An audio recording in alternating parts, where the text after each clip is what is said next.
What's up, people? What's up, YouTube? What's going on? Recent events, I've been getting a lot of feedback from a video about I made a mistake, a big mistake, collecting pellets. Everybody wants to know where you get them, where do you start, uh, what kind of setup do you have, all kinds of feedback. And I'm gonna start out by saying, and even people ask me, do you still flip pallets? And I really don't consider what I was doing flipping pallets because there's this guy in Birmingham. I have to get his name. Can't call his name right now. But what he's doing, he is flipping pallets. What I was doing is what he called savaging or scavenging pallets. So I just put together this little do and don't, so to speak, but it's gonna be random.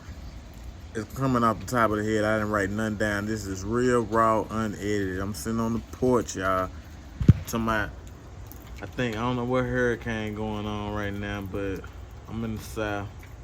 We getting the remnants of it. But yeah. The do's and don'ts, so to speak. First, number one do. Well, let me give you a little background about myself. I live in an area where I'm close to shopping centers, small businesses, restaurants, schools, industrial parks, all kinds of stuff. And I have a cousin that works for the pallet yard. And it's something I kind of put off for like a year or two. And I finally decided to do it. And the reason why I started doing it was because I thought it was a lot of money to be made, or it had potential money maker. And when I look back at it, I kept track of it. Just doing it part-time, I may have made like $600 doing it this way in a course of a year. And I do have my lawn service, so that's one thing about those pallets. It's like I'm getting the residual, what was left of everything, because when you're doing it that kind of way and you're taking it to the pallet yard, you're competing against the other guys that's doing it like you, and then the pallet yard themselves, because they have all the major accounts with the big box stores or whatnot. And like I said, you're just getting scraps. And that's what the guy was saying. You pallet savaging. They only want 48 by 40s. And don't pick up the red Picos, and don't pick up the blue chip pallets. For one, which I had a guy tell me, he was like, you can call and see if they will buy their pallets. You can get on their recovery team. But those red and blue pallets are heavy. And I will say there are a lot of stores, like I say, small businesses that receive those when they get their food in or whatnot, and these pallets just end up rotting away. Nobody picks them up. But like I say, they're at least through Chip and Pico, the red and the blue ones. That's the big block pallet. And then the pallet yard, they're 48 by 40s. Both of these pallets have 48 by 40 dimensions, but that is definitely not the 48 by 40 you want. For one thing, they belong to somebody, and you can't do anything with those pallets. You cannot. They belong to them. You can't make crafts out of them. You can't do anything with those pallets but take them back to the rightful owner of them. So like I said, because they're heavy, it's best to leave those alone. And when I look back at that video, like I may have had 50-some pallets, almost 60 pallets that I took up there, but 30 of them was the blue and red ones. So I touched those pallets literally probably about 5 or 6 times. So it's just like, I didn't make no money. I didn't make no money, y'all. I made absolutely no money. But I kept on doing it. And then it got to the point where even the pallet yard, they treated you like, well, they treated me like my business did not matter. So that was another downfall to that.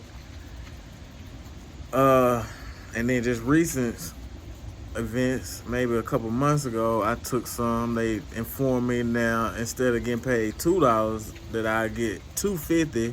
And then they talked about, well, yeah, it hadn't been a lot of people coming bringing in pallets, blah blah blah. You hadn't been here in a while, and to be honest, up until then, I didn't realize they recognized me, so to speak, out of all the times I had been up there. But hey, whatever. And so that's that way. But I always thought about, and then another thing, your time is very valuable when you're dealing with those pallets. If you're loading a pallet, it's cool, a little gas money here and there, or if you're in a small area where you have access to a lot of pallets, not a lot of people that's doing it, or if you want to make crafts out of them, go get them. It's so much you can do. There's more money out there to be made with the pallets beyond the pallet yard recycling area. You can recycle those pallets yourself and sell them yourself. If you have the space to keep them and the time to occupy with that, you could probably make $1,000 a week doing it that way. Or there's another guy, like I said, in Birmingham. What he is doing, he has this flatbed truck. He pulls up at one manufacturing plant, and he says he drops them off at another manufacturing plant, and they get loaded by the one he picks them up, and then he takes them to another one and they unload for him. So I mean, he's making a killing. He's making a killing. He's making a killing. But how many times a day or how many times a week do you actually do that? That's what it boils down to. You're gonna have some ups and downs. You're gonna have some runs that's, man, I'm getting money. And then you're gonna have some runs where you ain't making no money. But that's just with this entrepreneur thing. You gotta be able to put your money up and whatnot, because I have struggled. Somebody even asked me, do I work for somebody? Recent events, I graduated barber school January 30th, 2020. So I decided to go. I didn't want to pay booth rent, and then I got a salon in the back of my backyard rather. I don't know. It was a little bit uncertainty, and I wanted, coming out of barber school, I wanted to familiarize myself with cutting different types of hair. I did not want to pay booth rent. I didn't want to welcome everybody to my home. I needed a little extra income to help supplement my yard business too, because it's October now. We're getting ready to get into the winter, but we all know how the barbershop things went due to COVID. But I ended up going back, and it's like it's October, so ever since March, I may have worked 6 months at this place, and I really don't care for it. Like I say, it's cool. I'm appreciative to have a little income coming in, but my main objective is to get ahead of the bills, because for the last 4 years I have struggled, and it's some things that I want to get into. It's so much you can do when you're trying to grow a business and you're paying for your own personal liability, so to speak. You're building assets, but you gotta pay for your liabilities. Oh yeah, and back to that video. Yeah, know your research, because I went out there. I remember, I want to say I took they loaded pallets, only to get turned around, and this without them seeing the pallets. And they were like, well, you need to get a W-9. Have you ever sold to us before? So I was turned around, had to leave those pallets on the trailer,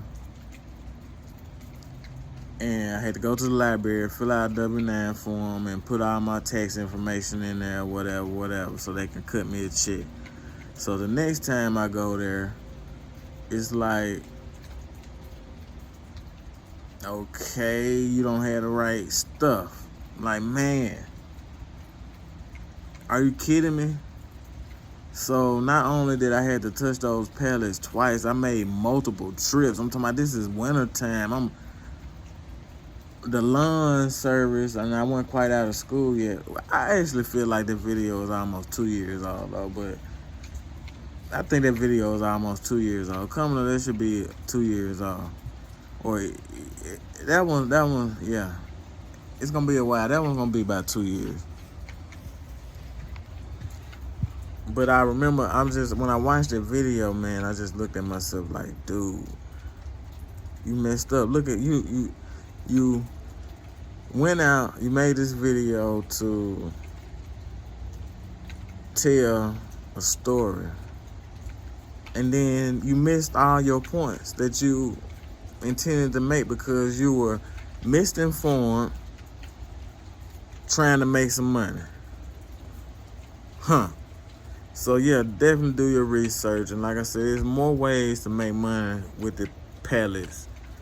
If you had the time, the space, the storage, and all that, the equipment to do it, then just taking them to that salvage yard, the pallet yard, because that's like, I need money and I need money now type situation. And my pallet yard, you have to have at least 30 pallets. So do your research before you just jump out there and start hauling pallets and end up going through what I went through, where I'm making multiple trips. I picked up the wrong pallets.